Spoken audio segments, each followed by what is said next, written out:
His Luftwaffe had shattered Poland in weeks, and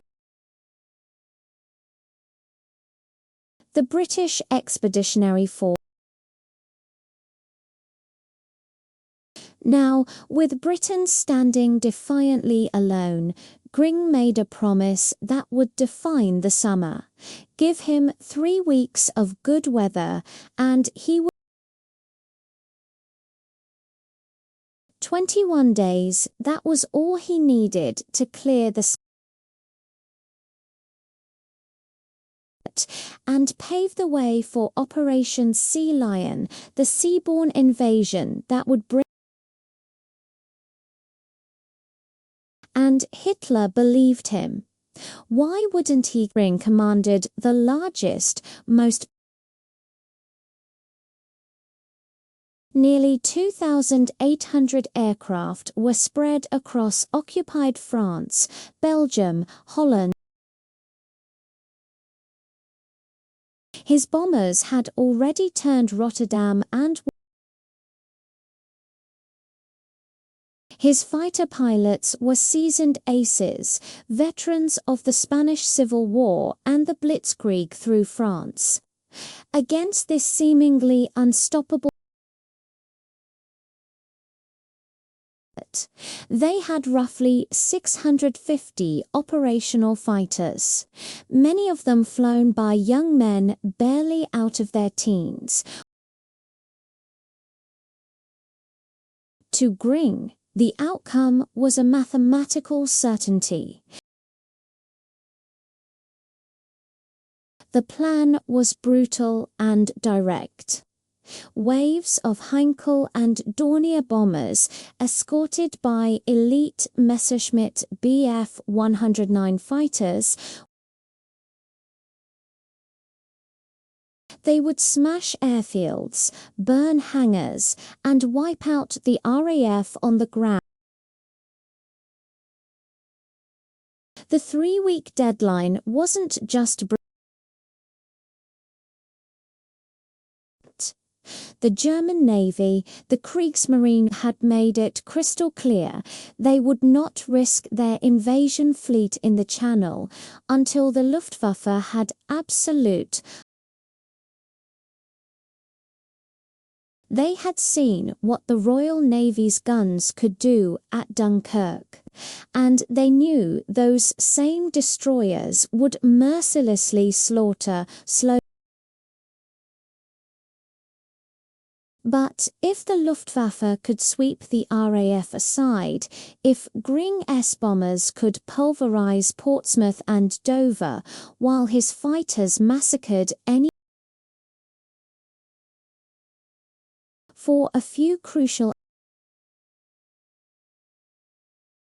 Gring's confidence wasn't just based on overwhelming numbers. Throughout June and July, German reconnaissance aircraft methodically photographed British airfields, tracked squadron movements, and counted. The reports they sent back. Fighter command was exhausted, bled white. Over 450 precious aircraft had been lost in the disastrous campaign in France. 300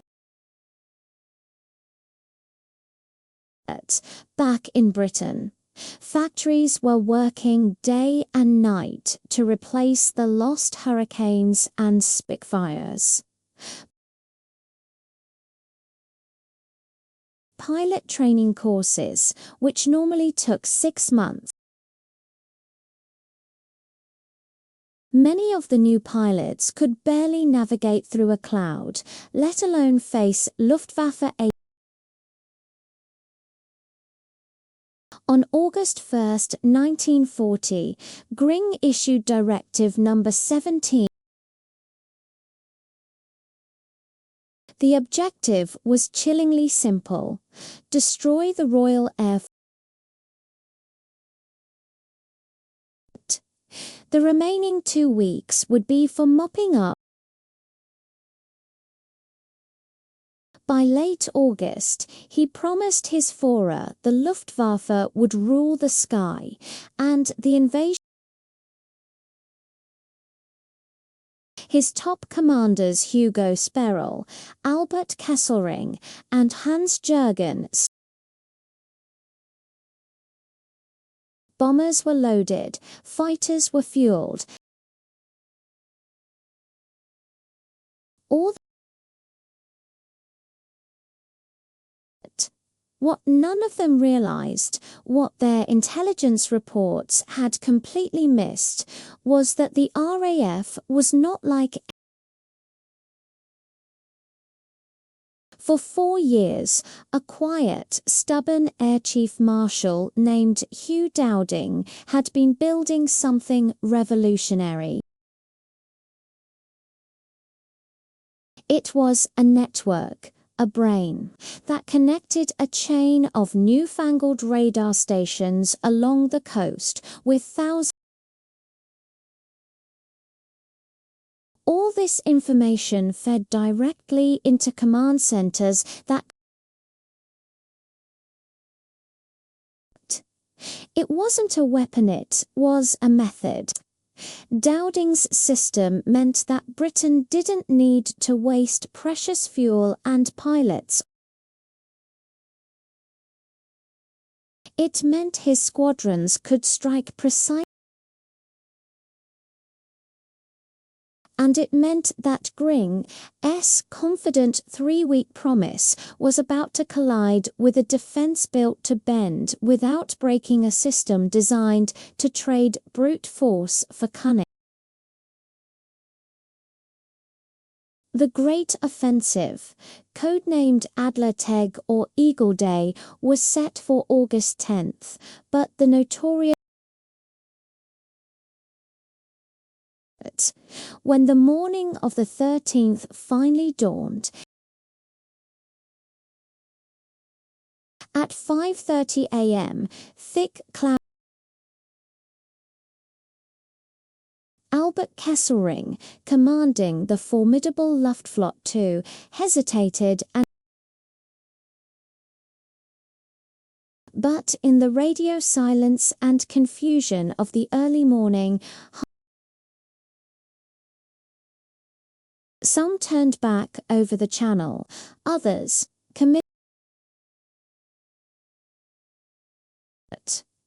A formation of 74 Dornier bombers reached the Kent coast without their proper fighter escort, only to find squadrons of Spitfires diving out of the clouds.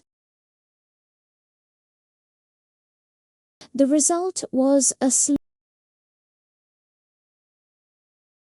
Later that afternoon, another massive German.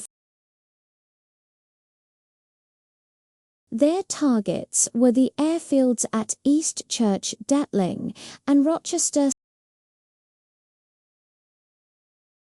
But German intelligence was disastrously wrong. Those airfields belonged to Coastal Command and Training Unit.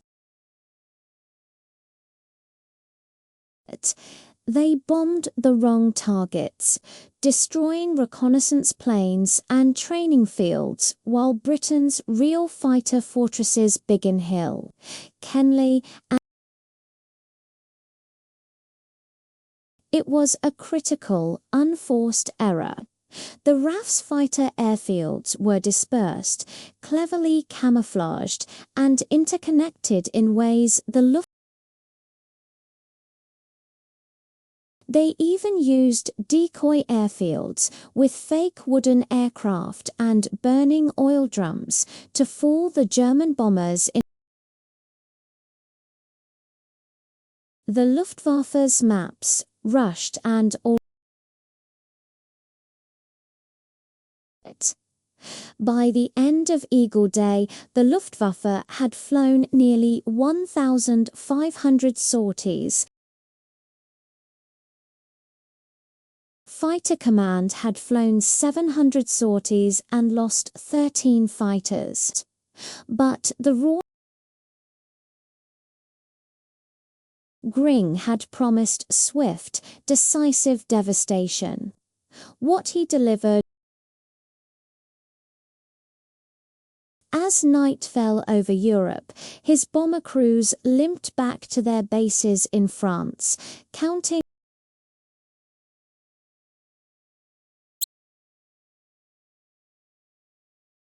it. The answer stood silently along the English coast. A network of towering steel masts. Crude by later standards, these towers could track large German formations almost. They couldn't detect low-flying aircraft or always distinguish friend from foe, but they gave Britain something more priceless than any. That was enough time for Spitfires and Hurricanes to scramble and climb to altitude, ready to dive on the bombers from above, rather than being.